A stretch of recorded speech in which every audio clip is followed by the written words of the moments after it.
It's Tuesday, May 2nd, 2023, your Day Weather Podcast brought to you by Cowboy State Daily. Also being brought to you by WYDOT.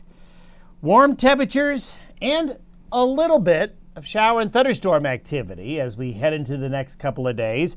We did see a little bit of isolated shower and thunderstorm activity over the higher terrain of the west yesterday. It was kind of spotty, but a little bit of activity developed. And as the low pressure off the west coast continues to pump warm air into the region, with some comfortably mild temperatures over the next several days, there will be increasing moisture and instability. So you're going to see some cloud buildup, especially over the mountain terrain, over the next 2 or 3 days. And we're going to see some scattered areas of showers and thunderstorms, kind of in an arch. And we'll show you that here in a moment. We're going to continue to see the snow melt. It has really accelerated. We have many advisories and warnings for flooding in parts of the Intermountain West. We'll show you where. And that's going to be something that's going to be continuing for a while. Increasing coverage of showers and thunderstorms, especially east of the divide, will be developing as we get into Thursday and Friday, probably carrying over into part of the weekend as well. And with that will be some cooler weather. However, snow levels are going to remain high. Looks like it'll be warm enough that it'll be just rain on the plains, as it will cool off, but not by a lot. Next week could offer up some more rain chances for the region, which would be good, as areas, especially out on the plains, still need some more spring moisture. Today's satellite photo looks a lot like yesterday. We still have that deep storm in the upper Great Lakes and the upper Midwest and New England, still causing that log jam. But you see this arch of cloudiness right here? This is associated with the low that's just off the central and northern California coast that's kind of stalled out. But this axis of cloudiness right here is this going to slowly move off to the north and east. And this is representing the instability and moisture that'll be getting into areas along the divide. And that's going to be the area that's going to initiate the shower and thunderstorm activity. So you can see the high over Colorado, the low that's just over San Francisco there. The arch that we just showed you is this kind of this area of instability right here out ahead of the system that's just going to slowly, and I mean slowly, drift to the east into the high here. So it stays warm under the high, but some instability kind of sneaking in under it. And this will be where the showers and thunderstorms want to form. This very deep storm in the upper Great Lakes continues. This storm is responsible for the blowing dust and the car accidents in Illinois yesterday, and the snow falling in the upper and lower peninsulas of Michigan and southern Canada. But both of these systems, both of these lows here off the west coast and in the northeast is moving very, very slowly. So this will keep the warm air right on top of the northern Rockies and western Canada. Cooler temperatures there in California near that low.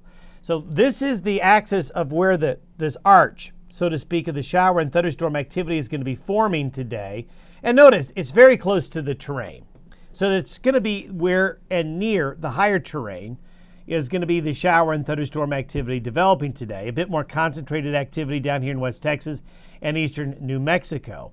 And you'll see this is for this afternoon and evening. This is for tomorrow. Notice the arch kind of gets a little bit further to the east, more out on into the plains. And then you'll see by the end of the week, we're going to see the arch and maybe some severe weather going back over like this. So we're going to see some shower and thunderstorm activity over the next 2 or 3 days. Not a lot of it, but it does increase. This is by Thursday. So you can see the concentration of showers and thunderstorms a little bit closer together, a little bit more activity, and a little bit more gets out east of the divide, west of the divide as well.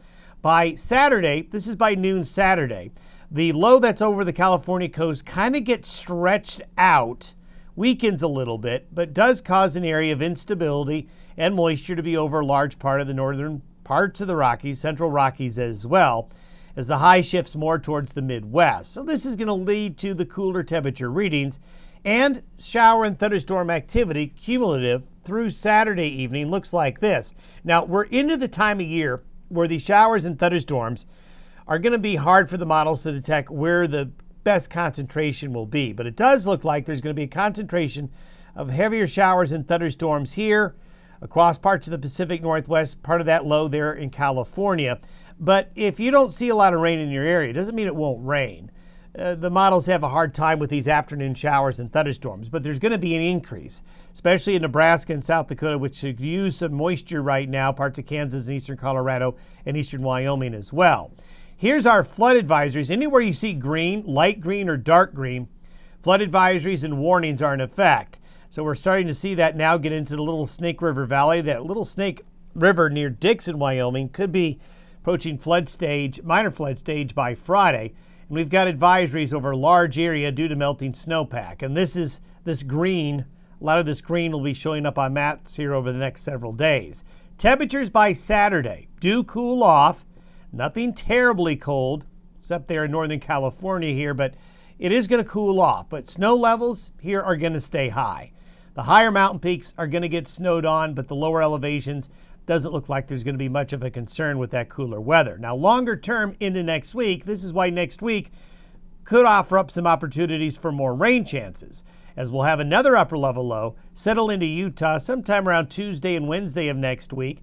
And where this goes, if it goes south, that'll drag the low further south and the rain further south, or it could stay up here taking the track further north, but odds are, and this is typical pattern that we see in May, these upper level lows kind of meandering around, taking their sweet time moving on through. So next week offers up rain chances as well. This also means that maybe next week won't be as warm as what we're experiencing now, but nothing terribly cold either. Have yourself a great Tuesday. We'll see you tomorrow.